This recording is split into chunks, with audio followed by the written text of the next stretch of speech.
Pragnesh Gamit official YouTube ચેનલમાં આપ સૌનું સ્વાગત છે.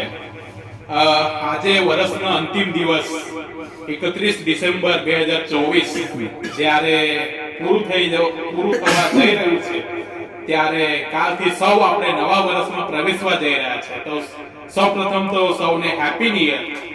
હવે મારે સૌને એવું કહેવું છે કે આપણે સૌ જીવનમાં ક્યાંક ને ક્યાંક એક મંજિલ સુધી પહોંચવા માટે હંમેશા મહેનત કરતા હોઈએ છીએ. તો ક્યારેક ને ક્યારેક આપણે આપણા જીવનમાં એવા પડાવો આવી જતા હોય છે કે આપણે હારી જતા હોઈએ છીએ અને એ મંજિલથી ક્યારેક ને ક્યારેક આપણને એવું લાગે છે કે આપણે ત્યાં સુધી પહોંચી નહીં શકીએ. પણ આપણે હંમેશા જે મંજિલ આપણે ધારી છે, જે લક્ષ્ય આપણે ધાર્યું છે, ત્યાં પહોંચવા માટે હંમેશા તત્પર રહીએ. અને એ મંજિલ સુધી જે લોકો પહોંચી ચૂક્યા છે કે એ મંજિલ સુધી